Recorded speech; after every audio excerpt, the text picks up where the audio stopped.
daerah lain. Rotasi habis, tapi kalau nggak bisa kan ada yang bisa, kalau baik sedikit terlibat sedikit ya rotasi, tapi kalau udah jahat rotasi kan nggak ada gunanya. Tapi yang jelas kan ini geledah periksa. Tapi kan kalau saya ditanya kenapa kamu bilang kamu akan menemani hukum, mendampingi secara hukum, itu kan pasti pegawai keuangan sebelum dia diputuskan bersalah di pengadilan, dia masih pegawai keuangan. Jadi kan kita dampingi terus, tapi nggak ada intervensi dalam pengertian saya datang ke mereka stop ini stop itu. Oke. Pak, sudah ada belum sih Pak cara mencegahnya gimana Pak biar kejadian seperti ini tidak berulang lagi, mencegahnya strateginya? Nanti kita akan evaluasi seperti apa. Yang jelas nanti mungkin pegawai pajak akan dipajak ulang, diputar-putar lah. Yang kelihatan terlibat jangan kita taruh tempat terpencil atau dirumahkan aja. Nanti kita lihat seperti apa. Diputar tuh berarti dirotasi Pak, dirotasi Pak ke daerah lain. Rotasi habis, tapi kalau nggak bisa kan ada yang bisa, kalau baik sedikit terlibat sedikit ya rotasi, tapi kalau udah jahat rotasi kan nggak ada gunanya. Kita akan sedang nilai itu. Ya. Oke, terima kasih.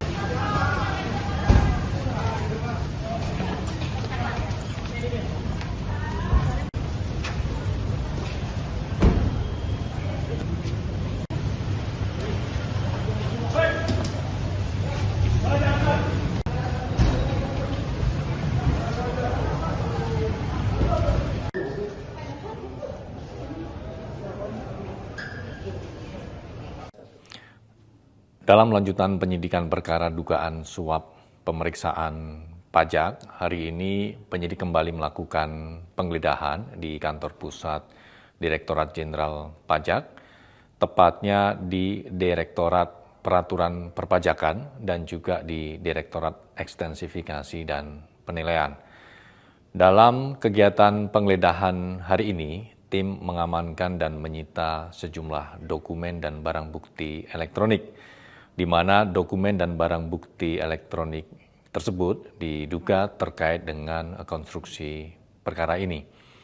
Selain itu, penyidik juga mengamankan sejumlah uang yang diduga bersumber dari pihak tersangka dalam perkara dugaan tindak pidana korupsi terkait dengan suap pemeriksaan pajak di KPP Madya, Jakarta Utara.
Assalamualaikum warahmatullahi wabarakatuh.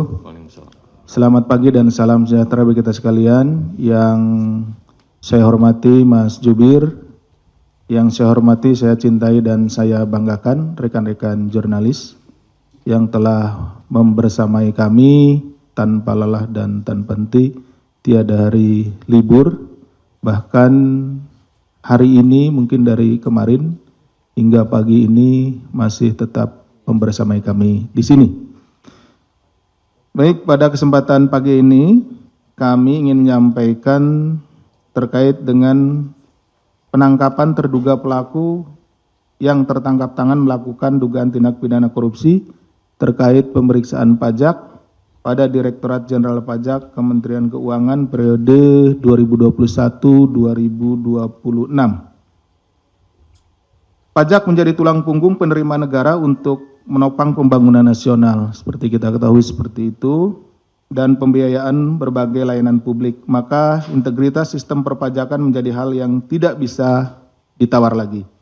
Karena setiap penyimpangan dalam pengelolaan pajak secara langsung akan mendegradasi penerimaan negara sekaligus berdampak pada hak masyarakat atas kualitas layanan publik yang layak. Jadi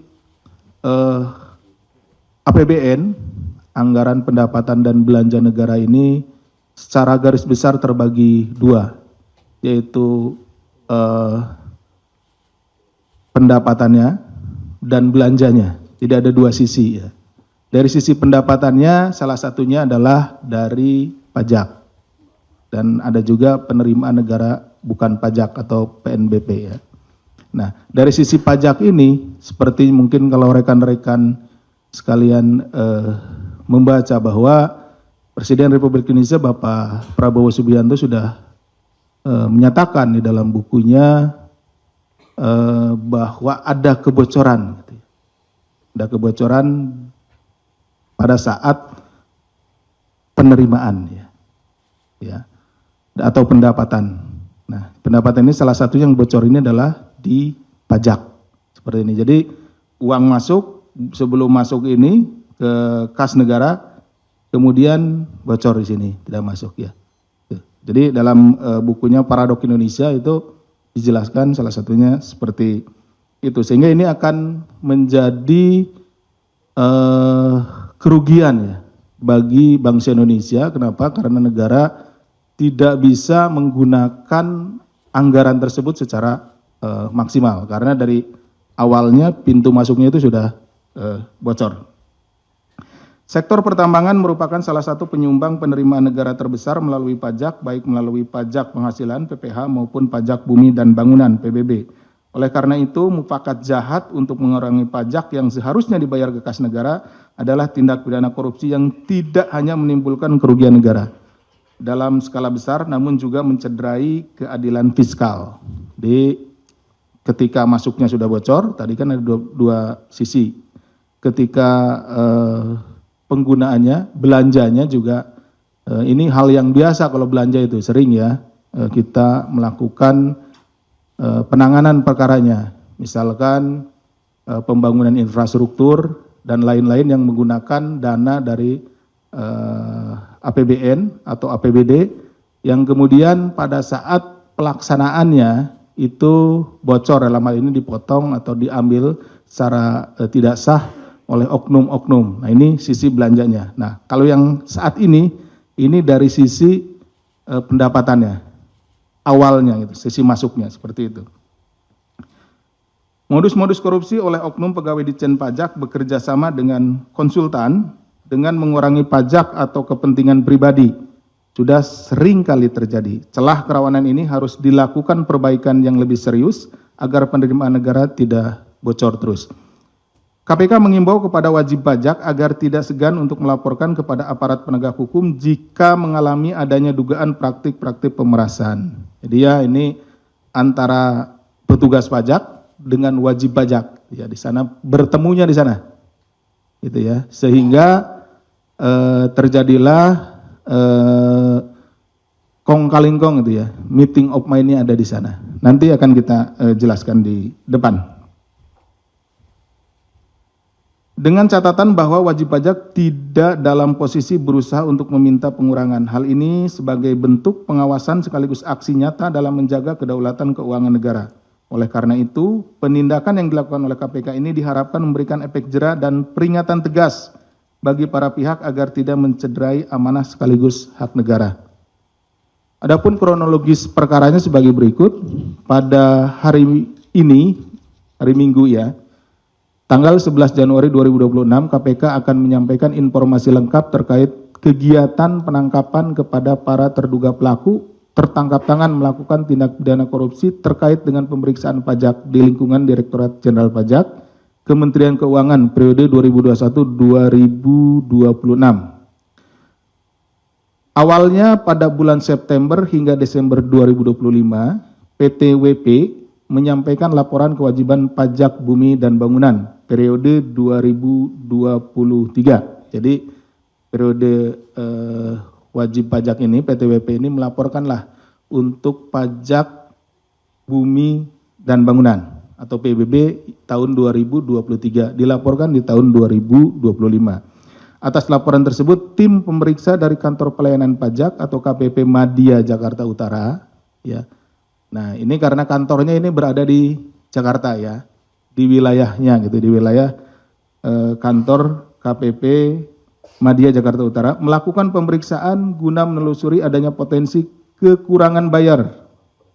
Jadi ini sudah dibayar tapi dicek ulang, kemudian ada potensi kekurangan bayar pajak bumi dan bangunan tersebut. Hasilnya terdapat temuan potensi kurang bayar sekitar 75 miliar. Jadi setelah dihitung ya oleh tim pemeriksa dari KPP Madya Jakarta Utara ini, bahwa PBB untuk PT WP ini kekurangan, gitu ya, kurang membayar 75 miliar, seperti itu ya. Atas hasil pemeriksaan awal tersebut, PT WP kemudian mengajukan beberapa kali sanggahan. Jadi disampaikanlah dari pemeriksa ini kepada PT WP, Anda ya kekurangan bayar 75 miliar. Nah kemudian dari PT WP melakukan sanggahan. Menurut perhitungan PT WP itu jumlahnya tidak 75 miliar gitu ya. Ini juga bahwa saudara AGS, Kepala Seksi Pengawasan dan Konsultasi KPP Madya Jakarta Utara meminta agar PT WP melakukan pembayaran pajak all in. Jadi ini turun-turun terus ini. Jadi ada disampaikan 75 miliar. Kemudian disanggah tidak 75 miliar, gitu kan? Sampailah turun, itu ya, oleh saudara AGS ini bahwa ya sudah, Anda PT WP membayar all in sebesar 23 miliar. 23 miliar ini dibagi 15 miliar untuk kekurangan pajaknya, dan dia juga ya oknum ini minta pi sebesar 8 miliar, jadi dijumlahkan ya. Jadi rekan-rekan sekalian, dari 75 miliar ini ya, tadi disampaikan di awal hasil pemeriksaannya 75 miliar kurang bayarnya, kemudian disanggah, turun lagi, disampaikan, disanggah, dan terus seperti itu sampai terakhir menjadi 15 miliar. Share like a comment. Subscribe, share like a comment. Subscribe, share like a comment. Subscribe, share like a comment. Subscribe, share like a comment.